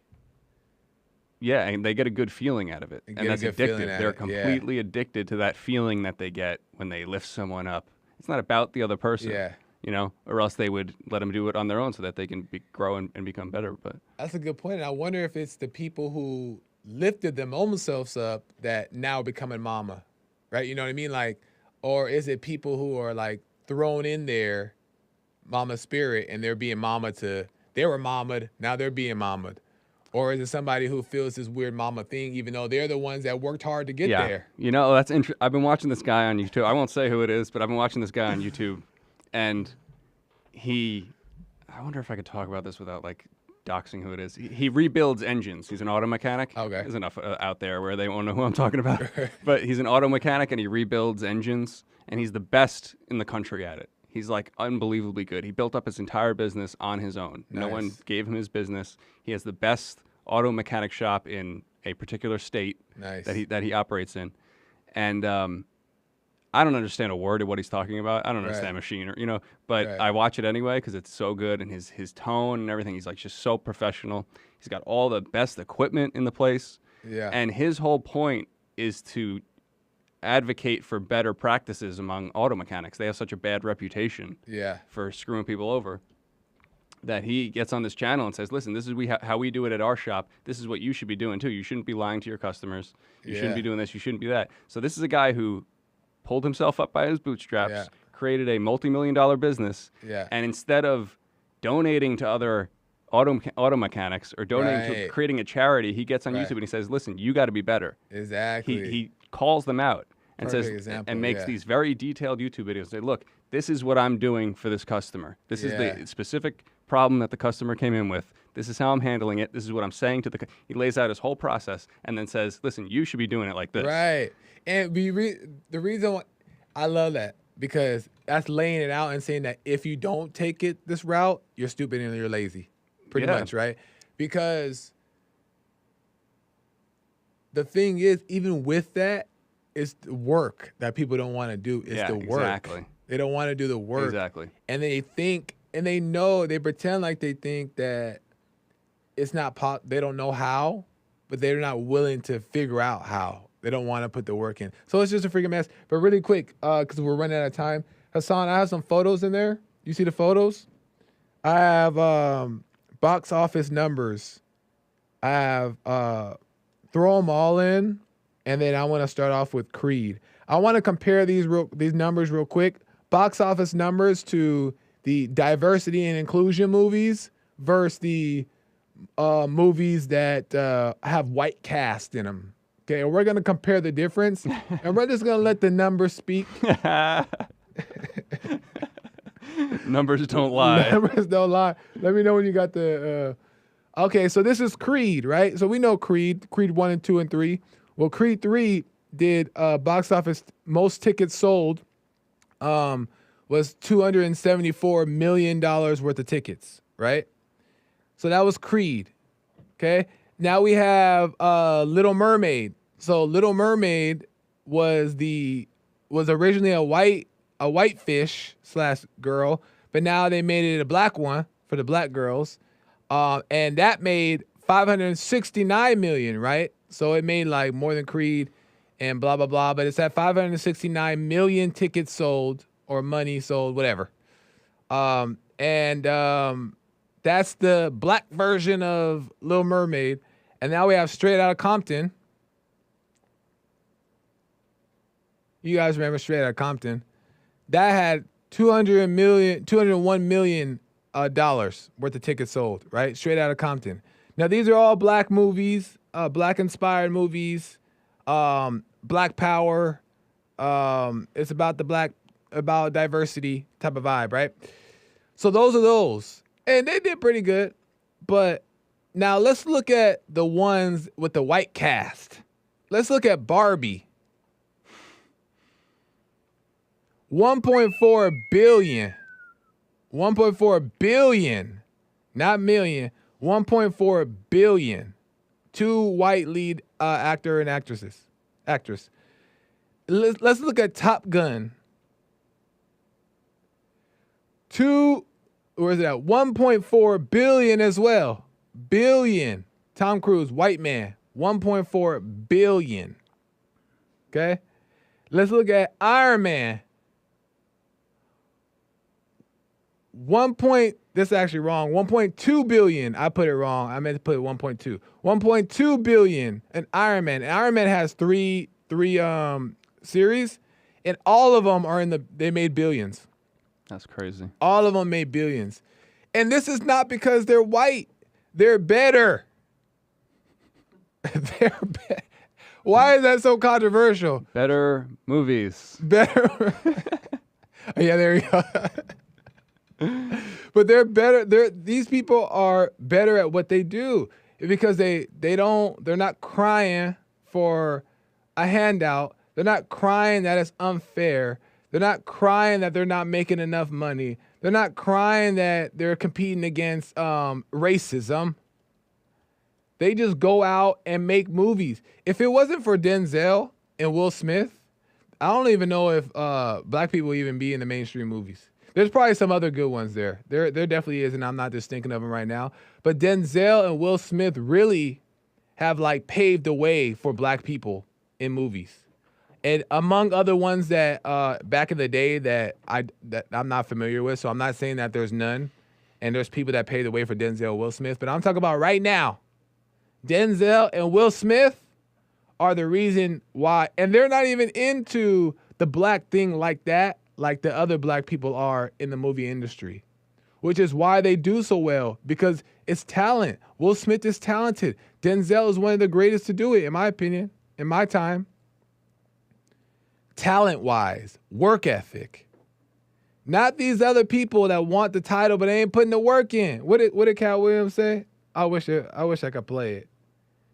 The people on the juice don't get to say that they're better than everybody else. And that's true. The numbers don't lie. If you're good, you'll make it. Not none of this diversity and inclusion. And if you go to the Oscars and you're an actor, even though nobody's watching, maybe they might be watching Hake. But if you go, you're insane because they hate you. Anyway, we got to end. And if you watch it, you're getting brainwashed, whether you know it or not. Exactly. 100%. Because they don't care about you. They just want money and power and sex. Anyway. We got to end. This is the Hake Report. Tune in. Switch over to the Joel Friday TV podcast where I'm going to be talking about some different things. But make sure you flip over, and I'm going another hour, and then American Anchor Baby's coming. Thank you, Sean, for coming in and sitting in and, doing your thing. Thank you. Appreciate it. Appreciate it. Callers in the chat. Amazing stuff. Hake will be back soon, so stay tuned for him this week, if the Lord is willing. All right, y'all. Gotta go. Bye.